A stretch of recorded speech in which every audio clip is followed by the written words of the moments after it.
Bonsoir et bienvenue dans cette nouvelle édition de Voyage au bout de la nuit. Je suis ravie de vous retrouver ce soir pour continuer avec vous ma lecture de Daniel Defoe, Moles Flanders. Alors pendant ma lecture, n'hésitez pas comme d'habitude à réagir sur les réseaux sociaux avec le hashtag VBN sur Twitter pour nous poser vos questions, vos commentaires comme vous voulez ou sur notre page Facebook Voyage au bout de la nuit. Voilà, je reprends donc ma lecture et je vous souhaite une excellente soirée.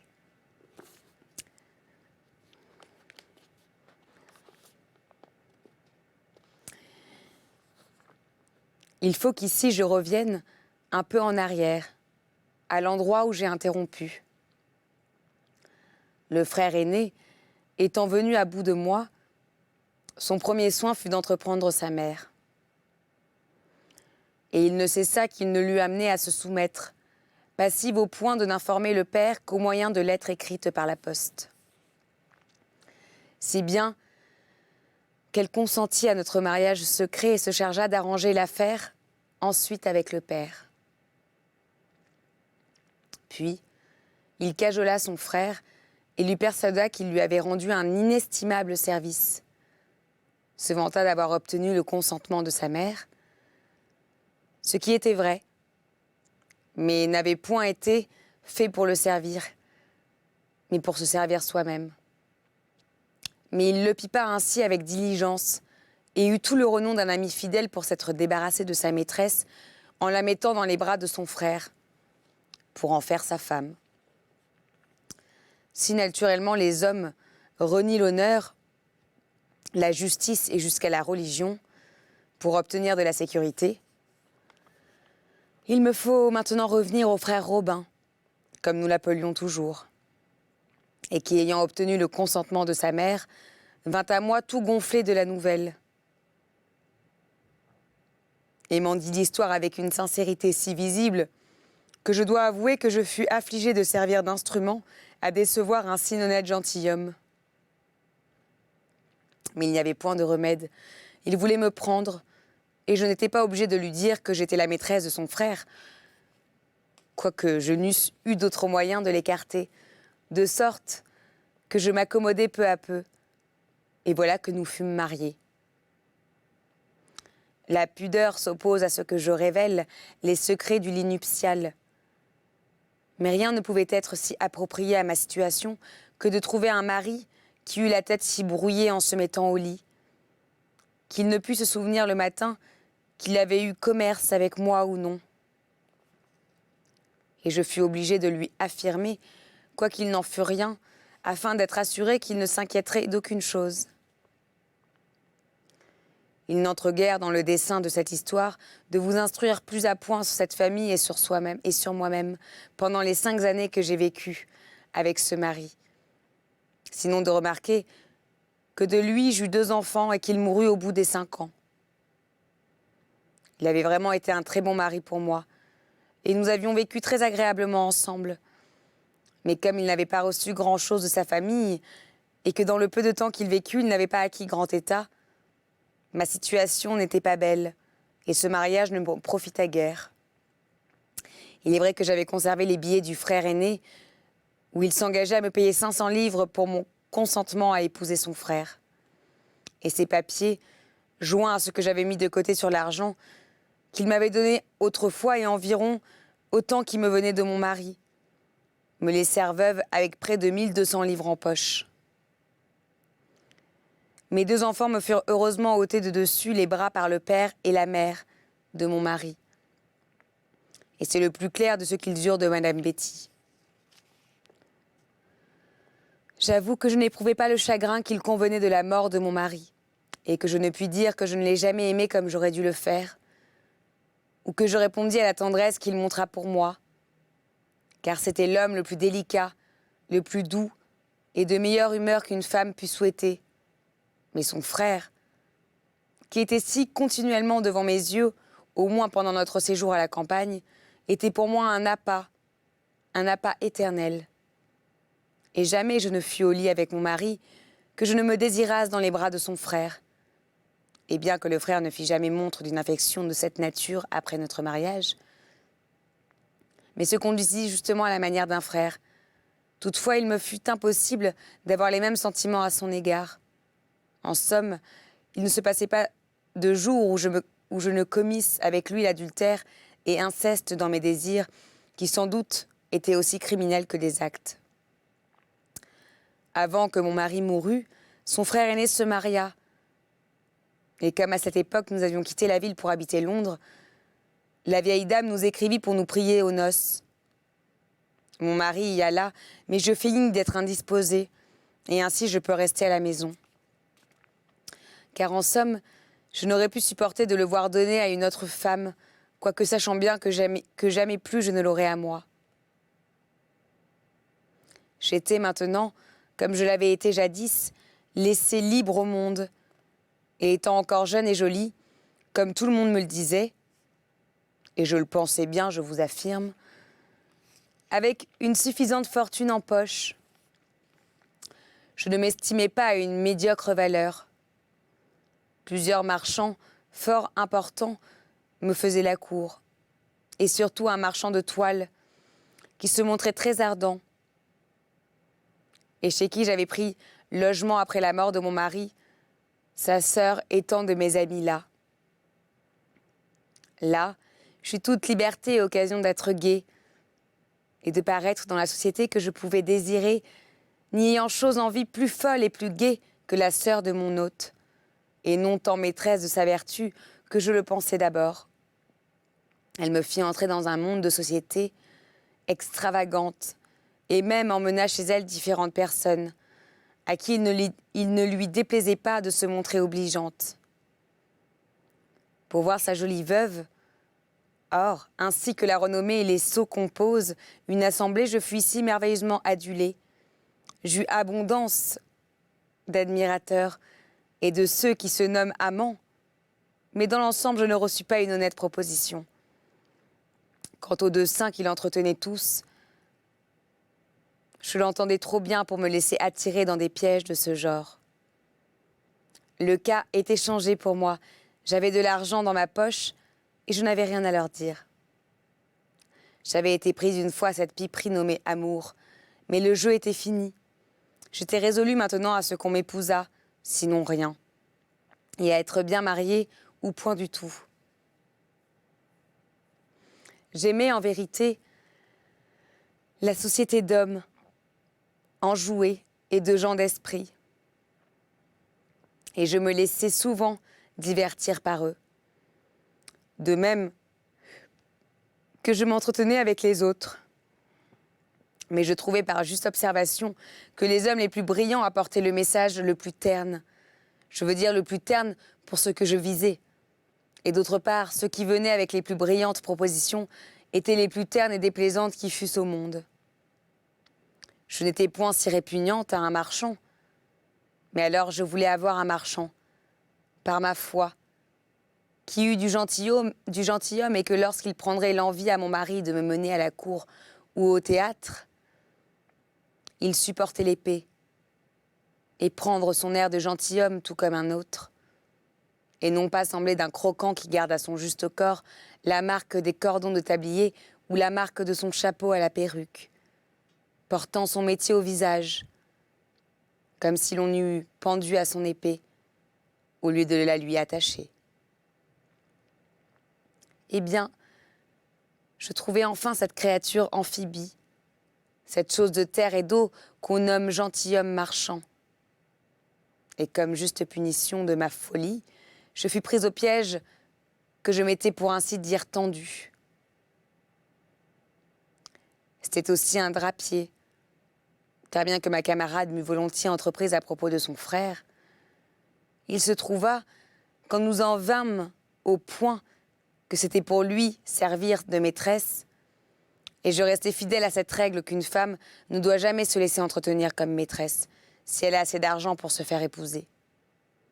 Ainsi, ma vanité, non mes principes, mon argent, non ma vertu, me maintenait dans l'honnêteté, quoique l'issue montra que j'eusse bien mieux fait de me laisser vendre par ma camarade à son frère que de m'être vendue à un marchand qui était roué, gentilhomme, boutiquier et mendiant tout ensemble. Mais je fus précipitée par le caprice que j'avais d'épouser un gentilhomme, à me ruiner de la manière la plus grossière que femme au monde.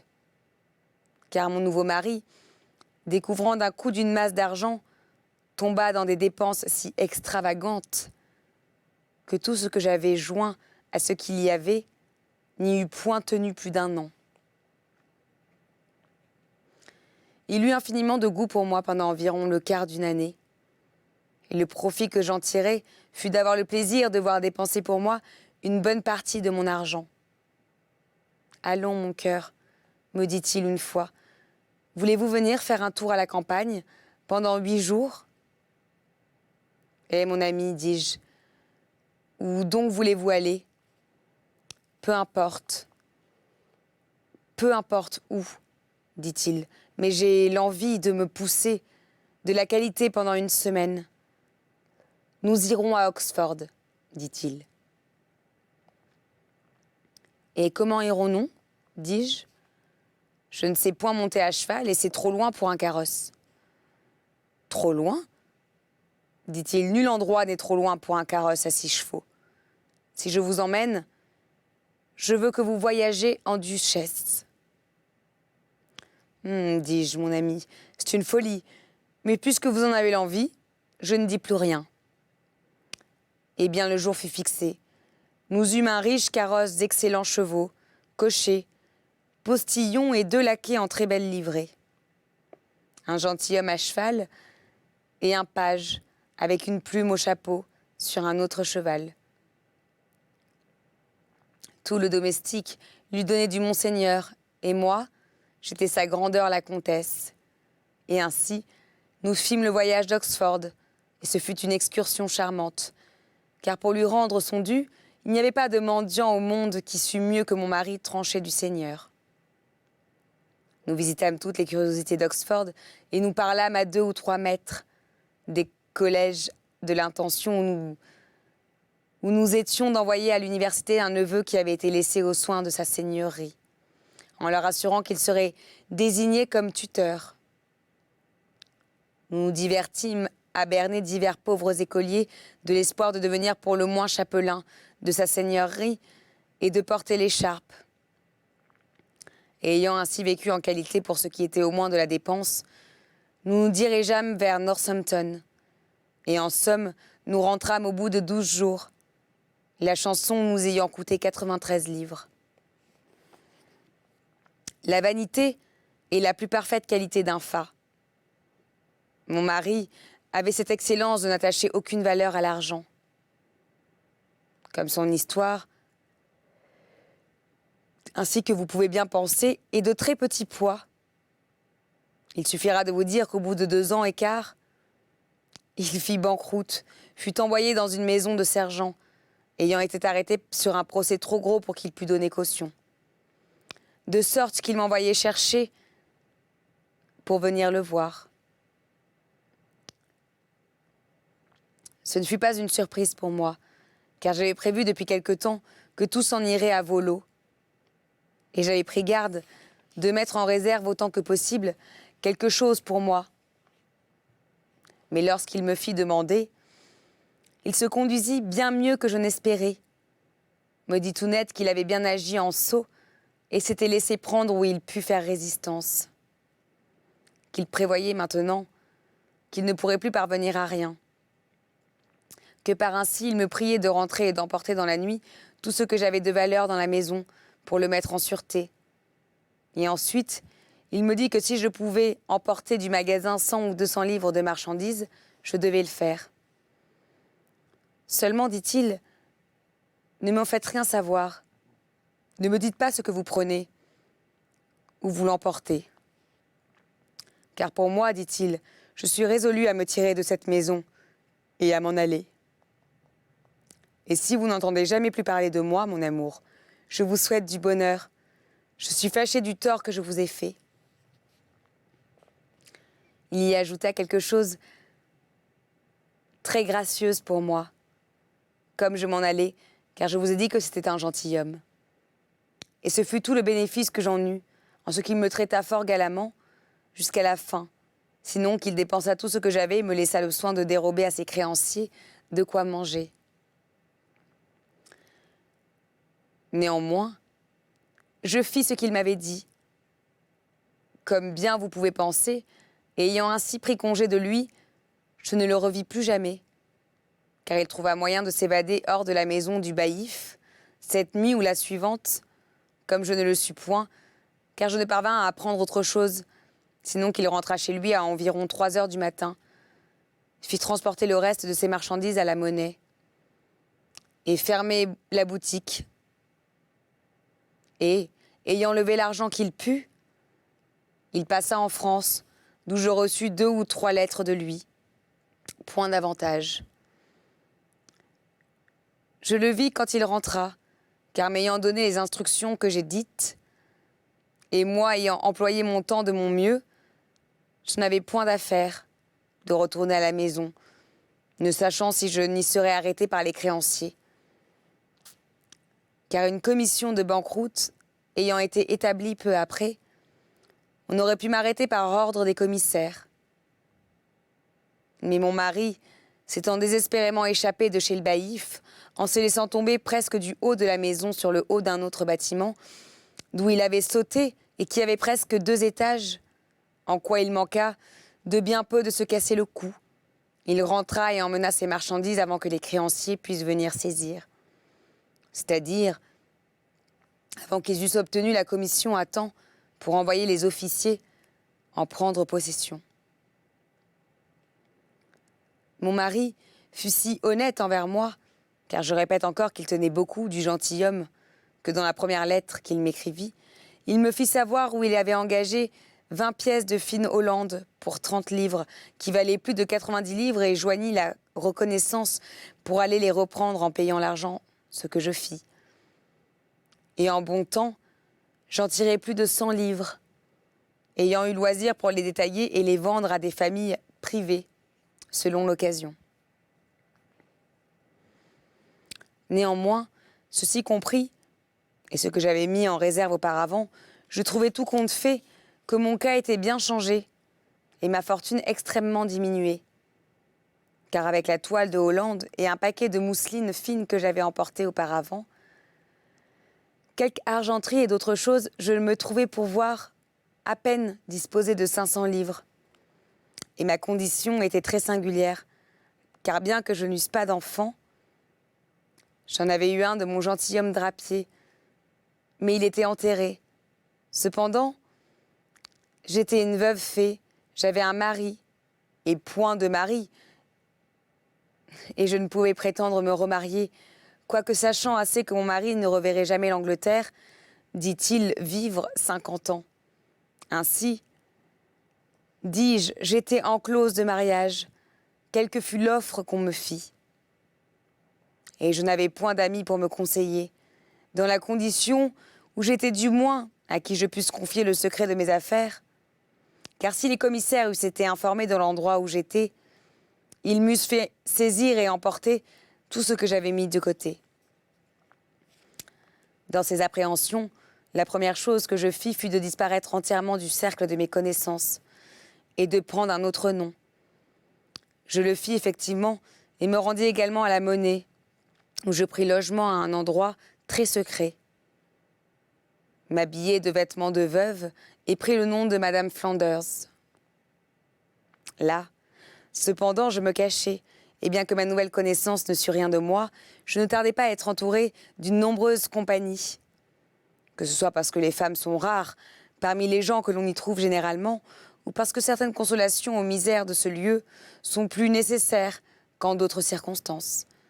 Je vis bientôt qu'une femme aimable avait infiniment de prix parmi ses enfants de l'affliction, et que ceux qui ne pouvaient payer une demi-couronne par livre à leurs créanciers, ni contracter de dettes pour un dîner à l'enseigne du taureau, trouvaient de l'argent pour souper s'ils aimaient la femme. Je me maintins toutefois à l'abri, quoique je commençasse, telle la maîtresse de Lord Rochester, qui aimait sa compagnie, mais ne voulait pas l'admettre plus avant, à avoir la réputation d'une catin, sans avoir le plaisir. Et là-dessus, lassé de cet endroit, non moins que de la compagnie, je commençais à penser à déménager. Se m'était en vérité un sujet d'étrange réflexion, de voir des hommes placés dans une situation des plus confuses, ayant dépassé même la ruine dont la famille faisait l'objet, tant de leur propre terreur que de la charité d'autrui.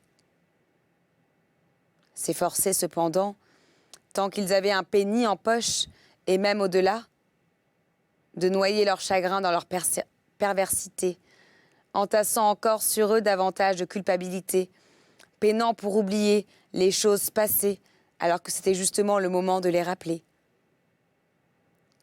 Ajoutant encore au motif de repentance et continuant à pécher pour remédier au péché passé.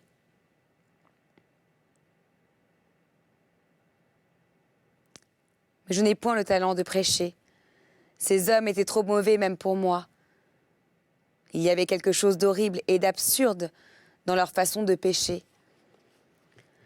Car c'était entièrement une contrainte. Ils n'agissaient pas seulement contre leur coïncidence, contre leur conscience, mais contre la nature. Ils mettaient un frein à leur humeur pour noyer les réflexions que leur situation leur suggérait sans cesse. Et rien n'était plus aisé que d'entendre des soupirs interrompre leurs chansons, ou de voir la pâleur et l'angoisse paraître sur le front en dépit des sourires forcés qu'ils affectaient. Que dis-je ? Il arrivait que cette angoisse échappât de leur bouche, même quand ils se séparaient de leur argent pour quelque plaisir crapuleux ou quelque étreinte coupable. J'en ai entendu, se détournant, pousser un profond soupir et s'écrier « Quelle triste cire je suis ! Allons, Betty, ma chère, je vais tout de même boire à ta santé. » Entendant par là son honnête femme, qui n'avait peut-être pas une demi-couronne pour elle-même, et 3 ou 4 enfants. Le lendemain, il retrouve sa contribution, et peut-être sa pauvre femme éplorée accourt-elle lui rapporter les actes de ses créanciers. Et comment elle et les enfants sont jetés à la rue, ou quelque autre nouvelle affreuse. Et cela ajoute encore aux reproches qu'il s'adresse. Mais quand il a réfléchi et médité là-dessus, au point d'en perdre presque la raison, n'ayant aucun principe pour le soutenir, rien en lui ni au-dessus pour le réconforter, en ne trouvant que ténèbres de tous côtés, il s'élance, derechef vers le même secours, à savoir qu'il noie son chagrin dans le vin et dans la débauche. Tombant dans la compagnie d'hommes qui se trouvent exactement dans la même condition que lui-même, il réitère le péché et ainsi avance chaque jour d'un pas sur la voie de la destruction. Je n'étais pas assez mauvaise pour fréquenter des hommes de cette sorte. Cependant, je commençais au contraire à considérer très sérieusement ce que je devais faire, quelle était ma situation et quelle conduite je devais suivre.